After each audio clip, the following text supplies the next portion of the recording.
வணக்கம் வாசகர்களே. கதையின் முன்னுரை. அத்தை, எனக்கு முடியலை, சீக்கிரமாக தூக்குங்க என்று மாப்பிள்ளை கேட்க, மாப்பிள்ளை நான் குனிஞ்சு வீடு கூட்டுறேன், நீங்களே தூக்கி பின்னாடி வேலையை பாருங்க, இங்கேயும் காஞ்சி கிடக்கு என்று சொன்னாள். சேனலை சப்ஸ்கிரைப் பண்ணாதவங்க சப்ஸ்கிரைப் பண்ணுங்க, பெல் பட்டன் ப்ரெஸ் பண்ணுங்க. அருணின் ஊர் கடலுக்கு அருகே இருக்கும் சின்ன கிராமம். வயல்களும் தேங்காய் தோப்புகளும் சூழ்ந்த பசுமையான ஊர். வீடுகளோ எல்லாம் பழைய பாணியில்தான். பெரிய பந்தல், சுவரோரம் திண்ணை. அந்த வீட்டில் தான் கதையின் நாயகன் அருண் மனைவி சுதாவுடன் குடியிருந்தான். பக்கத்து ஊரில் வேலை பார்த்து சாயங்காலம் வீடு திரும்புவான். சுதா நல்ல சாந்தமான பெண். சுதாவின் அம்மா வசந்தி, அதாவது அருணுக்கு மாமியார், அடிக்கடி மகளோடு வந்து தங்கியிருப்பார். வசந்தி வயது 48 தான் ஆனாலும் இன்னும் முகத்தில் கவர்ச்சி குறையவில்லை. சின்ன சிரிப்பு கூட மனசை கவரும். வீட்டை சுத்தமாக வைத்து கொள்ளுதல், எல்லாரையும் கவனிக்குதல் பண்பு கொண்ட பெண்மணி. அருணுக்கு ஆரம்பத்தில் அவர் மீது சாதாரண மரியாதை தான் இருந்தது. ஆனால் நாளுக்கு நாள் அவங்க சிரிப்பு, பேச்சு, நடத்தை அவனுக்குள் வேறு மாதிரி ஈர்ப்பை உருவாக்க ஆரம்பித்தது. சொல்ல முடியாத உணர்வு, வெளியில் காட்ட முடியாத அன்பு, மனசுக்குள்ளே மட்டும் ரொம்ப நாளாக இருந்த ஆசை. அவன் பார்வை எப்போதும் ஒரு மாதிரி மாமியாரை ரசிக்க ஆரம்பித்தது. வசந்தி கூட அதை சின்ன சின்ன விஷயங்களில் கவனிக்க ஆரம்பித்தார். ஆனால் நேரடியாக ஒன்றும் பேசாமலே அந்த உணர்ச்சி இருவருக்குள்ளே அமைதியாக வளர ஆரம்பித்தது. அந்த ஊரில் வசந்தி வீட்டை எல்லாரும் மதிப்பாங்க. காரணம், அவரோட பெரிய மனசு. யாருக்காவது கஷ்டம் வந்தால் முதலுதவி செய்வது அவங்க தான். விழா, சண்டை எதுவாக இருந்தாலும் பேசி பஞ்சாயத்து செய்து சுமூகமாக முடிச்சு வைப்பது வசந்தி தான். அந்த மரியாதையால் மகள் சுதாவுக்கு ஒரு நல்ல வாழ்க்கை கிடைச்சிருக்கு. அருண் கூட அதை பெருமையாக நினைப்பான். ஆனால் இதே பெருமையோடு கூட அவனுக்குள் வேறு மாதிரி உணர்ச்சி கலந்து விட்டது. மாலை நேரம், சூரியன் மறையும் நேரத்தில் வீட்டின் முன் திண்ணையில் வசந்தி பூந்தோட்டத்திலிருந்து மல்லிகையை பறித்து முடியில் சுத்தி கொண்டிருந்தார். அருண் பக்கத்தில் நின்று அந்த காட்சியை பார்த்து கொண்டிருந்தான். அவங்க முகத்தில் பளபளக்கும் வியர்வை, கழுத்தில் தொங்கும் முத்து மாலை, காற்றில் வலிந்து கொண்டு வரும் அந்த நறுமணம் எல்லாம் அவனுக்கு சொல்ல முடியாத சுகத்தை கொடுத்தது. அருண், நீங்கள் பக்கத்தில் நின்று பார்த்துக்கிட்டே இருக்கீங்க, எதுக்கு இப்படி என்று சிரிப்போடு கேட்டார் வசந்தி. அருண் சிரித்து கொண்டு, ஊருக்கு பெருமையாக இருக்கிற உங்களை பார்த்து ரசிக்கிறேன் என்றான். அந்த ஒரு வரி வசந்தியின் மனசுக்குள்ளே ஒரு சின்ன அசைவை ஏற்படுத்துச்சு. வெளியில் எதுவும் காட்டாம, ஆனால் உள்ளுக்குள்ள அந்த வார்த்தை அவளுக்கும் இனிமையாக இருந்தது. அந்த வருடம் மழை வரல. ஊருக்கே தாகம் பிடிச்ச மாதிரி சூடாக இருந்தது. மதிய நேரத்தில் வீடு முழுக்க வெப்பமாக இருந்தாலும் சின்னதாக மெல்லிய காற்று வீசியது. அந்த சூட்டில் வசந்தி புடவையின் பின்புறம் வியர்வை சுரந்து ஒட்டி கிடந்தது. கையில் விசிறி ஆட்டி கொண்டிருந்தாலும் வெப்பம் குறையலை. அவள் எப்போதும் போல வீட்டை சுத்தம் செய்து அடுப்பில் சுதாவோடு சேர்ந்து சமையல் பண்ணி கொண்டிருந்தார். அருண் வேலை முடித்து வீடு வந்ததும் குளிர்ந்த தண்ணீர் கேட்டு திண்ணையில் அமர்ந்தான். வசந்திதான் குடம் தூக்கி வந்து அவனுக்கு ஒரு கிண்ணம் தண்ணீர் கொடுத்தாள். குடும்பத்து மரியாதையாயிருந்தாலும் அவன் பார்வை அவளோட முகத்திலேயே நின்றுவிட்டது. கன்னத்தில் சொட்டும் வியர்வை, கழுத்தில முத்து மாலை சிக்கி கொண்ட இடம், புடவையின் நுனியில் ஒட்டி கிடக்கும் ஈரப்பதம் எல்லாம் அவன் கண்ணுக்கு பிடிச்சு விட்டது. எப்படி தாங்குறீங்க இத்தனை சூட்டில் என்று அவன் கேட்டான். வசந்தி சிரிச்சுக்கிட்டு, அது வாழ்க்கை, பழகிட்டோம்னா எதுவுமே கஷ்டமாக தெரியாது என்றார். ஆனாலும் அவன் பார்வையில் இருந்த அந்த வேற மாதிரி நெருப்பு அவளுக்கும் மனசுக்குள் பதட்டம் தர ஆரம்பித்தது. மழையில்லாத சூட்டோட வீட்டுக்குள்ள காற்று கூட உடலை இன்னும் சூடாக்கி கொண்டிருந்தது. அந்த சூட்டில் சொல்லாமலேயே இருவருக்குள்ள ஆசை மெதுவாக ஆழமாக வளர ஆரம்பித்தது. வீட்டுக்குள்ள சூடாக காய்ந்து கொண்டிருந்தாலும் அருணுக்கும் வசந்திக்கும் உள்ளுக்குள்ளே வேறொரு சூடு எரிந்து கொண்டே இருந்தது. ஒரு மாலை சுதா பக்கத்து வீட்டுக்கு போயிருந்தாள். அருண் திண்ணையில் அமர்ந்து விசிறி கொண்டிருந்தான். அந்த சமயம் வசந்தி தலையலாசி குளித்து விட்டு வந்தார். ஈரமான முடியில் துளிகள் வழிந்து கொண்டு முகத்திலும் கழுத்திலும் விழுந்தது. புடவையின் பின்புறம் நனைந்து உடலோடு ஒட்டி கொண்டது. அந்த காட்சியை கண்டவுடன் அருணின் மூச்சே தடுக்க ஆரம்பித்தது. அவன் பார்வை முழுக்க அவளைத்தான் பிடித்து கொண்டது. அருண், என்னங்க இப்படி பார்க்குறீங்க, சொல்லுங்க என்று வசந்தி சிரிப்போடு கேட்டார். அவனால் அடக்கி கொள்ள முடியாமல், மாமி, உங்களை பார்க்கும்போதெல்லாம் மனசு வேற மாதிரி ஆகுது, அடக்க முடியலை என்று மெதுவாக சொன்னான். அந்த வார்த்தையை கேட்டதும் வசந்தி மனசுக்குள்ளே ஒரு அதிர்ச்சி, ஆனாலும் அவளுடைய கண்களும் உடலும் அதே உணர்வை சொல்ல ஆரம்பித்தது. இப்படி யோசிக்க கூடாதுங்க ஆனா என்று வாயை அடக்கி கொண்டார். அவள் மறுக்க நினைத்தாலும் அந்த நேரத்தில் அவன் பார்வையில் இருந்த அன்பு அவளையும் இழுத்து கொண்டது. அருண் மெதுவா அருகே வந்தான். வியர்வையால் சூடாக இருந்த அவள் கையை கையால் பிடித்தான்.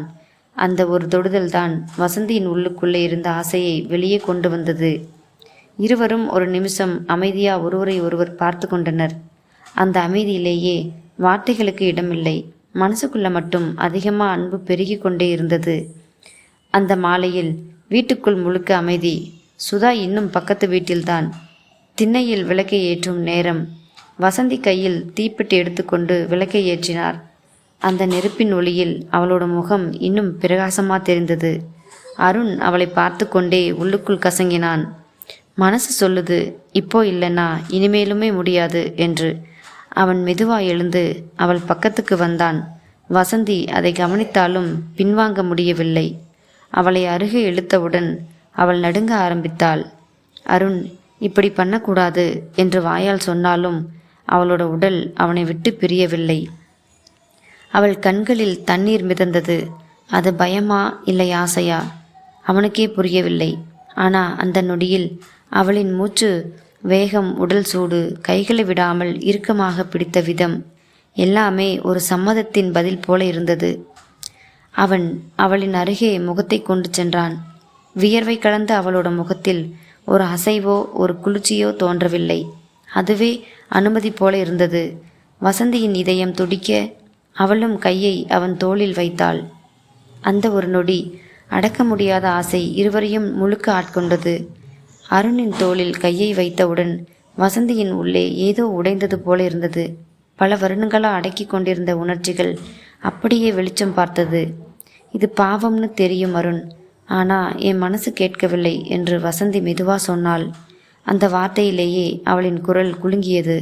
அவளின் கண்ணில் மிதந்த துளிகள் வெளியில் வராமல் தடுக்க அவள் கண்களை மூடிக்கொண்டாள். அருண் அவளின் முகத்தை கைகளால் பிடித்து மெதுவா அருகே இழுத்தான். அந்த அருகில் வந்த சுவாசம் இருவரையும் பதற வைத்தாலும் அதே நேரத்தில் சொல்ல முடியாத சந்தோஷத்தை கொடுத்தது.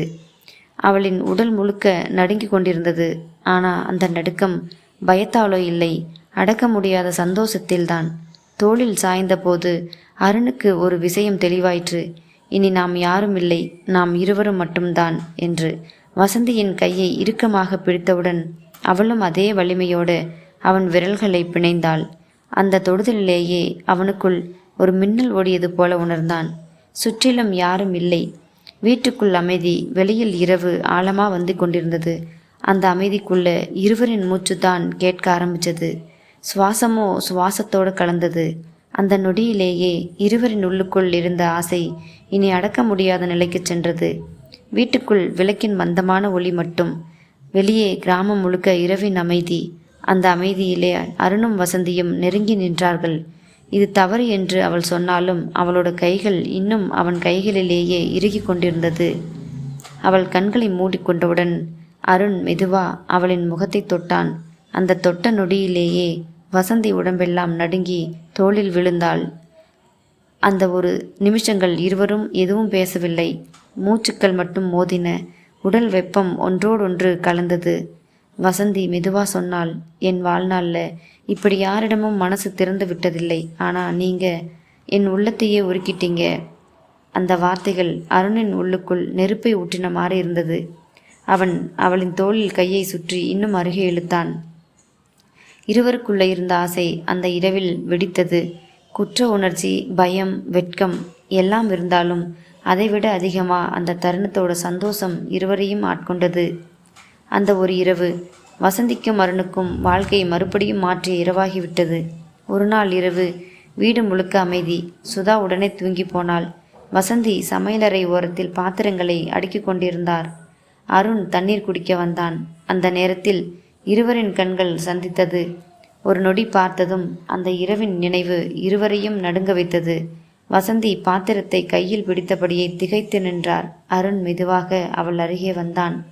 மாமி, ஒவ்வொரு நாளும் உங்களை பார்த்தாலே மனசு எரிஞ்சு கிடக்குது என்று குரல் நடுங்க சொன்னான். வசந்தி கண்ணை கீழே போட்டு, என்னை இப்படி பேசாதீங்க அருண், ஆனால் என் மனசு கூட உங்களை விட்டு பிரியவே முடியல என்று மெதுவாக சொன்னாள். அவள் கையில் இருந்த பாத்திரம் குலுங்கி தரையில் விழுந்து சத்தம் விழுந்தது. சுதா விழித்து கொள்வாளோ என்ற பயத்தில் இருவரும் அப்படியே அசைந்தார்கள். சத்தம் கேட்டு வருவாளோ என்று வசந்தியின் மூச்சு திணறியது. ஆனால் சில நொடிகளிலேயே சுதா திரும்பி படுத்து கொண்ட சத்தம் கேட்டது. இருவரும் சற்றே நிம்மதியடைந்தாலும் அந்த ஒரு நொடியின் அச்சம் அவர்களுக்குள் இன்னும் ஆழமான பிணைப்பை உருவாக்கிவிட்டது. வசந்தி அவனோடு கண்கள் சந்திக்காமல் கண்ணீரோடு, நமக்கு இந்த வாழ்க்கை சுமையா இருக்கும் அருண், ஆனா உன்னை விட்டு பிரியணும்னு எனக்கு முடியாது என்று குலுங்கினாள். அந்த வார்த்தை அருணின் உள்ளத்தையே கிழித்தது. அவளை தழுவிக்கொள்ள வேண்டும்னு அவன் விரும்பினான். ஆனால் அச்சம் அவன் கால்களை கட்டிவிட்டது. அந்த இரவு இருவரும் பேசாமல் வெவ்வேறான பக்கத்தில் அமர்ந்து கொண்டிருந்தார்கள். ஆனால் இருவரின் உள்ளத்திலும் ஒரே சிந்தனைதான், இந்த ரகசிய நெருப்பு எப்போதாவது நம்ம வாழ்க்கையையே எரிச்சிடுமோ என்று. அந்த இரவு வீடு முழுக்க இருட்டு. சுதா ஆழ்ந்த தூக்கத்திலிருந்தாள். அருண் படுக்கையிலிருந்து திரும்பி திரும்பி தூங்க முடியாமல் இருந்தான். மனசுக்குள்ளே வசந்தியின் முகம்தான் சுற்றி கொண்டிருந்தது. தண்ணீர் குடிக்க என்று எழுந்து வெளியே வந்தான். திண்ணையில் விளக்கின் மந்தமான ஒளியில் வசந்தி இன்னும் விழித்தபடியே அமர்ந்திருந்தார். முகம் சோர்ந்திருந்தது. மாமி தூங்கலையா என்று அருண் மெதுவாக கேட்டான். வசந்தி சிரிக்க முயன்றாலும் கண்ணில் நீர் தெரிந்தது. எப்படி தூங்க முடியும் அருண், மனசு சுமையா இருக்கு என்றாள். அவன் அருகே உட்கார்ந்தான். உங்களை பார்க்காம ஒரு நாளும் போகவே முடியல மாமி என்று குரல் தாழ்த்தி கொண்டான். அவள் தலை குனிந்து கண்ணீரை துடைத்தாள். நான் உங்களை விட்டு பிரிய முடியல அருண், ஆனால் இந்த பயம் என்று சொல்லும் முன்பே அவளோட கையை அவன் தன் கையில் பிடித்து கொண்டான். அந்த தொடுதலிலேயே வசந்தி உடல் முழுக்க நடுங்கினாள். அவளின் மூச்சு வேகமானது. கையை இழுக்க வேண்டும்னு நினைத்தாலும் அந்த நொடியில் அவள் கையை அவனிடம் விட்டுவிட்டாள். அருண் அருகே வந்தான். அவளின் முகத்தில் விழுந்த கூந்தலை ஒதுக்கி கண்களை நேராக பார்த்தான். அந்த பார்வை வசந்தியின் மனதை உருக்கி அவளின் கண்கள் தானாக மூடியது. அந்த நொடியில் இருவருக்குள்ளிருந்த அன்பு வெடிச்சு வெளிச்சம் பார்த்தது. மூச்சும் மூச்சோடு கலந்தது. உடலின் சூடும் ஒன்றோடு ஒன்று கலந்தது. அந்த இரவு இருவருக்கும் உணர்ச்சியோடு கூட சொல்ல முடியாத சுகம் தரும் நெருக்கமான இரவாக மாறிவிட்டது. முடிந்தது.